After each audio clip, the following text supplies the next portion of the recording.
आद्यकाली शक्ति साधना केंद्र में आपका स्वागत है। जय महाकाल। मैं आचार्य पंडित अमित द्विवेदी अपने चैनल में आज आपके लिए एक नई वीडियो लेकर आया हूं, जिसका नाम है कासिम का जिन। कासिम का जिन वस्तुतः है कौन? जिन्नों का नाम आपने सुना होगा, जिन्नों से आप अत्यधिक परिचित होंगे। आपने ये नाम सुना होगा और इसकी साधना करने के विषय में आपने सोचा होगा या किया होगा। आज मैं आपको बताने जा रहा हूँ जिस जिन्न की साधना के विषय में, उसका नाम है कासिम जिन्न। कासिम जिन्न एक ऐसे जिन्न है जो मरही माता, एक मरही नाम की देवी हैं जिन्हें मरही माता बोला जाता है, उस देवी के साथ टोली में चलते हैं। कासिम जिन्न, दादू वीर, मरही माता, ये एक साथ चलने वाली शक्तियां हैं। इनकी साधना करने के बाद साधक विशेष रूप से कासिम जिन्न द्वारा सुरक्षा प्राप्त करता है। कासिम जिन्न साधक के हर मनोरथ को तत्काल तत्क्षण पूर्ण करने में समर्थ होते हैं। कासिम जिन्न अपने साधक की हर प्रकार से हर संभव सुरक्षा करते हैं। किसी भी प्रकार का भूत प्रेत इतर योनि से जुड़े हुए समस्याओं से यदि आप जूझ रहे हैं या आप इन्हें नियंत्रित करना चाहते हैं तो कासिम जिन्न आपके लिए विशेष रूप से सहायक हो सकते हैं। आर्थिक धन लाभ हेतु कासिम जिन्न विशेष रूप से साधक को शुभ परिणाम देने वाले होते हैं। कासिम जिन्न की साधना से साधक को निरंतर धन की प्राप्ति होती रहती है एवं उसके समस्त कार्यों का जिन्न स्वतः ही दूर करता है।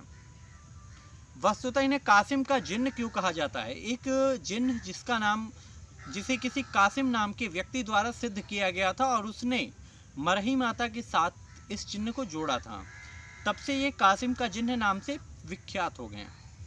कासिम के जिन्न की साधना ज़्यादातर पूर्वी उत्तर प्रदेश, बिहार, कुछ पश्चिम बंगाल के क्षेत्रों में इनकी साधना की जाती है। कासिम जिन्न की साधना 3 दिवसीय साधना है। इस साधना में साधक को पश्चिम मुखी होकर के अपने सामने एक सफ़ेद रंग का कपड़ा बिछाना होता है। उस कपड़े के ऊपर 5 गुलाब के फूल आप स्थापित करें, गुलाब का इत्र लगाएं एवं उसके ऊपर एक बकरे की कलेजी रखें। तदुप सुगंधित अगरबत्तियां प्रज्वलित करें, लोहबान की धूनी जलाएं। उस कपड़े की एक पोटली बनाएं और उस कलेजी में 7 बबूल के कांटे, बबूल का पेड़ कीकर से मिलता जुलता, बबूल के पेड़ के 7 कांटे उस कलेजी में लगाएं। किसी कब्रिस्तान भूमि में जाकर साधक को इस साधना को करना चाहिए और कासिम जिन्न के मंत्र का 11 माला तस्वीर की माला से इनका जाप किया जाता है। ये तस्वीर की माला 75 मनकों की होनी चाहिए। तस्वीर की मालाएं अलग अलग दानों में 101, 80, 75 इत्यादि कई मनकों में मिलती हैं।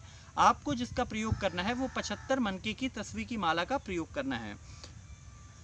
पश्चिम मुखी होकर साधक को अपने समक्ष लोहबान की धूनी जलानी है। सफ़ेद कपड़े पर 5 गुलाब के फूल, बकरे की कलेजी, उसमें 7 बबूल के कांटे चुभा करके उस पर इत्र और काजल लगाकर उसकी पोटली बना करके अपने सामने रखकर पूजन करें। पूजन पूरा होने के उपरांत साधक कहे, हे मैं तुझे बुला रहा हूँ, मेरे बुलाने पर आओ और अपना भोग लो और मेरे साथ वचनबद्ध होकर रहो। साधक को ये क्रिया नौचंदी गुरुवार से शुरू करके 3 दिनों तक नियमित करनी होती है। ये एक 3 दिवसीय साधना है जिसे साधक को 3 दिनों तक नियमित रूप से करना चाहिए। तीसरे दिन कासिम का जिन्न साधक के समक्ष प्रत्यक्ष होता है। साधक अपनी सुरक्षा के लिए सुलेमानी कवच या जो रक्षा कवच मैं बताने जा रहा हूँ उसका आप प्रयोग कर सकते हैं। रक्षा कवच के लिए आप निम्न मंत्र का प्रयोग कर सकते हैं। ला इलाहा की कोठरी, इलल्लाह की खाई, अली नबी की चौकी, गफ्फूर रहीम की दुहाई। इस मंत्र को बोल के अपने समक्ष गोल घेरा खींच लें। तदुपरांत आप तस्वीर की माला से कुल 11 माला जाप करें। तीसरे दिन कासिम का साधक के समक्ष उपस्थित होता है और वह साधक से पूछता है कि मुझे किस कारणवश तुमने बुलाया है। साधक को भयभीत नहीं होना चाहिए। साधक दृढ़चित्त, एकाग्रचित्त एवं निडर होकर के उससे बात करें और वह उसे कहे कि यह भोग मैं आपके लिए लाया हूँ, आपको मेरे साथ चलना है, मेरे द्वारा बताए हुए कार्यों को आपको सिद्ध करना है। ऐसा कहने पर कासिम जिन्न जब वचन के लिए हाँ भर दे तब वह पोटली उसके हाथों में अर्पित कर देनी होती है। कासिम का जिन्न जब भी साधक के समक्ष प्रत्यक्ष होकर त्रिवाचा देता है तो वो एक मुद्रिका, मान्यता यह हकीक पत्थर का बना होता है। यदि आप उस पत्थर को देखेंगे तो यह हकीक पत्थर जैसा दिखने में होगा और उसे वो आपको देता है। जब भी साधक को उस कासिम जिन्न द्वारा दी हुई अंगूठी को अपने पास रखना होता है। जब भी उस अंगूठी को धारण करके साधक 7 बार मंत्र का उच्चारण करता है तो कासिम का जिन्न साधक के समक्ष प्रस्तुत होता है और साधक द्वारा बताए हुए कार्यों को तत्काल तत्क्षण सिद्ध करता है। ये जिन अत्यधिक शक्ति संपन्न होते हैं, ये किसी भी इतर योनि से लोहा लेने के लिए अथवा उसे पराजित करने में सक्षम होते हैं। कासिम का जिन मरही माता के साथ चलने के कारण ये मैली विद्याओं को भी नियंत्रित कर सकते हैं। कासिम का जिन वशीकरण, मारण, उच्चाटन, धन लाभ, धन हानि करवाना अथवा किसी भी प्रकार की तंत्र बाधा का उपचार, किसी भी प्रकार की समस्या, रोग, नाश इत्यादि से आपको मुक्ति दिला सकते हैं। इस साधना को करके साधक अपने जीवन में सफल बन सकता है। साधना करने के लिए साधक को एकाग्रचित्त भाव से होकर के साधना करनी पड़ती है।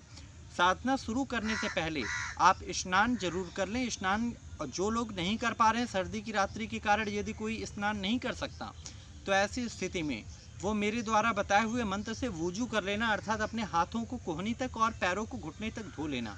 ऐसा करके भी साधक साधना को कर सकता है। इसके लिए साधक को चाहिए कि वह निम्न मंत्र का प्रयोग करे। हम नापाक पानी पाक, अल्लाह ताला के वास्ते हम हो जाएं पाक, ला इलाहा इल्लल्लाह मोहम्मद रसूलुल्लाह। इस मंत्र को 3 बार बोल करके अपने हाथों को और पैरों को धो लें अच्छी तरह। साधना काल में साधक को दिन के समय में भी, साधना अवधि के बाद दिन के समय में भी, दोपहर में भी, जब भी साधक बाथरूम करने जाता है तो वह अपने लिंग को अच्छी तरीके से धो ले अथवा उसे मिट्टी से रगड़ ले। ऐसा करना साधक के लिए नितांत आवश्यक होता है।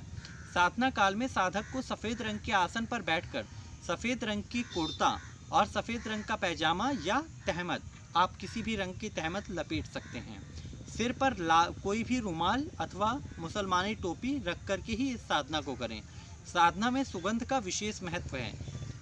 साधना से जुड़ी किसी भी प्रकार की जानकारी के लिए आप हमसे संपर्क कर सकते हैं। जो लोग इस साधना को करना चाहते हैं वह मेरे द्वारा इस मंत्र को करने के उपरांत साधक निसंदेह सिद्धियों को प्राप्त करने वाला बन जाता है। किंतु साधक यदि साधना में पूर्ण रूप से सफल होना चाहता है तो उसे अपनी गुरु आज्ञा लेके गुरु द्वारा प्रदत्त मंत्र से ही जाप करना चाहिए, तभी साधक पूर्ण रूप से सफल होता है। सरजमी के सभी बुजुर्गों के लिए अस्सलाम वालेकुम, जिन्नों के बादशाह के लिए अस्सलाम वालेकुम, कासिम के जिन के लिए अस्सलाम वालेकुम। कासिम जिन हाजिर हो कासिम जिन मेरा मित्र, जब बुलाऊं तब आकर मेरा काम करे, ना करे तो दोजक की आग में जले, छाती फाट के मरे, मेरी बुलाए पे ना आए तो पीर पैगंबरों की मार खाए, बाबा आदम की आन, जिन्नों के बादशाह की आन। इस मंत्र का प्रयोग करके नाना प्रकार की जिन्नों को आमंत्रित किया जा सकता है, किंतु कासिम जिन एक विशेष रूप से सिद्ध होने वाला जिन है। जब भी कासिम जिन का पूजन करें, आप पंच पीरों को और मरही माता को पूजन प्रारंभिक रूप में अवश्य करें। मरही माता की अनुमति के बिना कासिम जिन्न ना आपके सामने प्रत्यक्ष हो सकते हैं, न ही आपके द्वारा बताए हुए किसी कार्य को संपन्न कर सकते हैं। इन बातों को ध्यान में रखते हुए आप इस साधना का प्रारंभ करें। तस्वीर की माला और हकीक पत्थर करने के लिए हम हमारी संस्था से संपर्क कर सकते हैं। जय महाकाल।